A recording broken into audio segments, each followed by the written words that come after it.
আসসালামু আলাইকুম। দখলদার ইসরায়েলি বাহিনী এবং ফিলিস্তিনি পুরোদমে যুদ্ধ চলছে, জানিয়ে দেব হাতে থাকা সর্বশেষ আপডেট আন্তর্জাতিক সংবাদ। প্রথমেই সংবাদ শিরোনাম।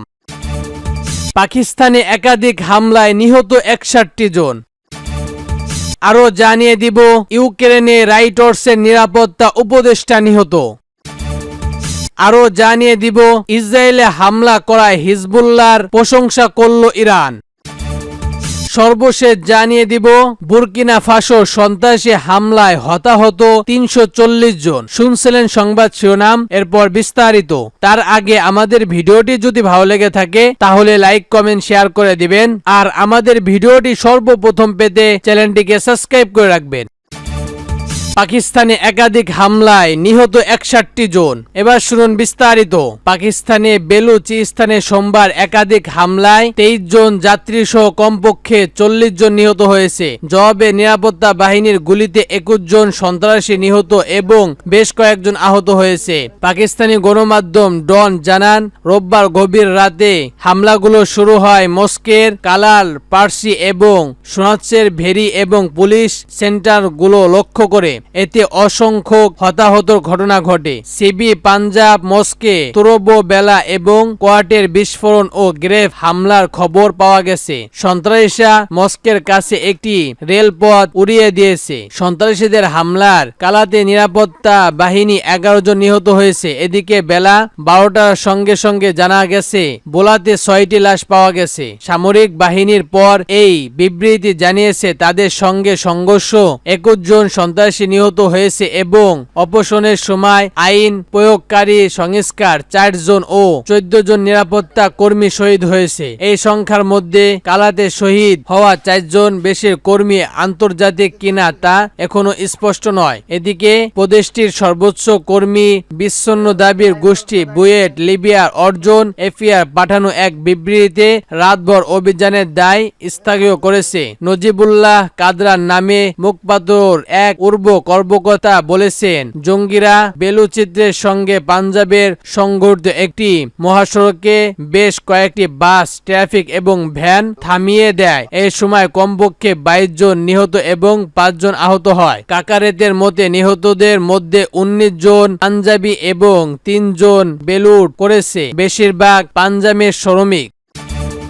ইউক্রেনের রয়টার্সের নিরাপত্তা উপদেষ্টা নিহত। এবার শুনুন বিস্তারিত। ইউক্রেনের পূর্বোচ্চ অঞ্চলে একটি হেলিকপ্টার ক্ষেপণাস্ত্র হামলায় বার্তা সংস্থা রয়টার্সের এক নিরাপত্তা উপদেষ্টা নিহত হয়েছে। যে সময় যুদ্ধ সংঘাত সংঘটিত করতে রয়টার্সের 6 কর্মী ইউক্রেনের আক্রমণ সংগ্রাম হোটেলে অবস্থান করেছিল, সেখানে শনিবার রাতে হামলায় সাংবাদিক প্রতিষ্ঠান নিরাপত্তা বিশেষজ্ঞ উপদেষ্টা নিহত হন। হামলায় আহত হয়ে রয়টার্সের 2 সাংবাদিক হাসপাতালে আছেন। এর মধ্যে একজন অবস্থা খুবই গুরুতর, তবে অপর 3 সাংবাদিক নিরাপত্তায় আছেন। সোমবার বার্তা সংস্থা এফিআর প্রতিবেদনে উঠে আসে এই তথ্য। দোনেস্কর অঞ্চলে ইউক্রেনের নিয়ন্ত্রণে থাকা সবচেয়ে বড় শহর আক্রমণ কোস্টের। শহরটি প্রায় মানবাধিকার সংস্কার ও বিদেশি সাংবাদিকদের ঘাঁটি হিসাবে ব্যবহার করা হয়। নিহত এই নিরাপত্তা উপদেষ্টা সম্পর্কে জানা যাচ্ছে, বিশ্বের নানা পস্তিক সাংবাদিক সংগ্রহণের সময় আপনাদের অনেক সাংবাদিককে নিরাপত্তা রাখতে তিনি এই সহযোগিতা করেছেন। তিনি বলেন, একজন প্রিয় কর্মী ও বন্ধু। ইউক্রেনের কোস্টি বলেন, হেলিকপ্টার শনিবার রাত 10:35 দিকে একটি রুশ ইস্কান্ডার ক্ষেপণাস্ত্র আঘাত হানে। এতে হেলিকপ্টারের পাশের ভবন ক্ষতিগ্রস্ত হয়। ইউক্রেনের প্রেসিডেন্ট ভলোদিমির জেলেনস্কি এই হামলায় নিন্দা জানিয়েছে। 2022 সাল থেকে ইউক্রেন রুশ হামলার কথা উল্লেখ করে তিনি বলেন, এসব কিছুর জন্য স্থানীয় দেশটির উপর বিশ্বের চাপ দেওয়া বন্ধ করা অবশ্যই উচিত হবে না। শনিবার ইউক্রেনে রাশিয়ায় হামলায় 18 জন বেসামরিক মানুষ নিহত হয়েছে। রুশ কর্মকর্তারা বলেছেন, রাশিয়ার স্থানীয় অঞ্চলে ইউক্রেনের হামলায় 6 জন নিহত হয়েছে। কিয়েভের দাবি, রাশিয়ায় কুশ অঞ্চলে আরও অগ্রসর হয়েছে দেশটির সেনাবাহিনী। এদিকে ইউক্রেনে ব্যাপক হামলা চালিয়েছে রাশিয়া। সোমবার স্থানীয় সময় সকালে রাজধানীর হাওয়া হামলায় ক্ষেপণাস্ত্র ও ড্রোন ব্যবহার করা হয়। দেশটির সেনাবাহিনীরা জানিয়েছে দিনের শুরুতে 2 দফা ড্রোন হামলা হয়েছে, তবে প্রাথমিকভাবে ক্ষয়ক্ষতি বা হতাহতের তথ্য পাওয়া যায়নি। বিমান বাহিনীর তরফ থেকে জানানো হয় রাশিয়ার 11টি টিউব 95টি বোমা ইউক্রেন আকাশ সীমান্তে দেখা গেছে। তারা নিশ্চিত করেছে একাধিক ক্ষেপণাস্ত্র নিক্ষেপ করা হয়েছে। রাজধানীর বাইরে আকাশ প্রতিরক্ষা ব্যবস্থায় সক্রিয় শব্দ শোনা গেছে। শনিবার দেশটির স্থানীয় দিবস কেন্দ্র করে কিছুদিন ধরেই এটি মর্মান্তিক হামলায় আকর্ষণ করেছিল ইউক্রেন। মার্কিন দুর্বশতা এই বিষয় নিয়ে সপ্তাহে তাদের সতর্ক করেছিল।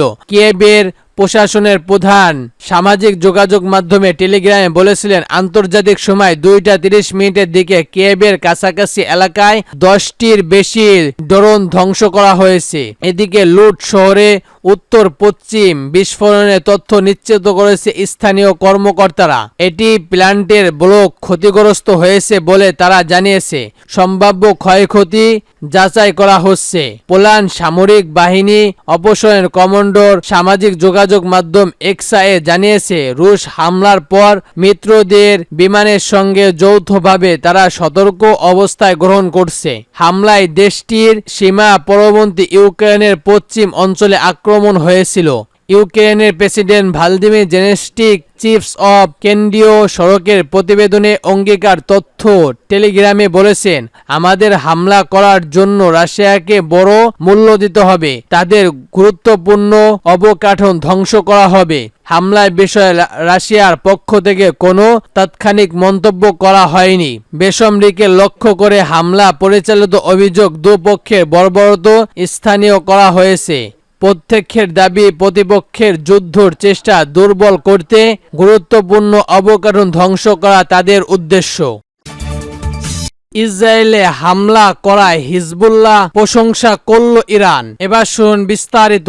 ইসরায়েলে বড় পরিসরে হামলা চালিয়েছে হিজবুল্লাহ। রোববার 25 আগস্ট হিজবুল্লাহর অভ্যন্তরে বিপুল সংখ্যক ক্ষেপণাস্ত্র ছুড়েছে তারা। হিজবুল্লাহ এই হামলায় প্রশংসা করেছে ইরান। তারা বলেছে বর্তমান পরিস্থিতিতে ইসরায়েল এসব হামলা রুখে দেওয়ার ক্ষমতা হারিয়েছে। হামলা ঠেকাতে ইসরায়েলের একাধিক খবর 1400 কোটি হিজবুল্লাহর নেতা হাসান নাসরুল্লাহ রোববার হামলার বিষয়টি নিশ্চিত করে বলেছেন ইসরায়েলি সেনাবাহিনীর মূল গোয়েন্দা ঘাঁটি গিলেড লক্ষ্য করে বড় পরিসরে এই ড্রোন ও ক্ষেপণাস্ত্র হামলা চালানো হয়েছে। গাজায় ইসরায়েল অগ্রসর এবং তেহরানে হামাসের নেতা ইসরায়েল হানিয়ার হত্যাকে কেন্দ্র করে উত্তর অঞ্চলে মধ্যস্থকারী উপস্থিতি। এর মধ্যে লেবাননের ইরান অস্থির সংগঠন হিজবুল্লাহ সঙ্গে যুদ্ধ ছাড়িয়ে যাচ্ছে ইসরায়েল। আরো জানিয়ে দিব বুর্কিনা ফাসোর সন্ত্রাসী হামলায় হতাহত 340 জন। এবার শুনুন বিস্তারিত।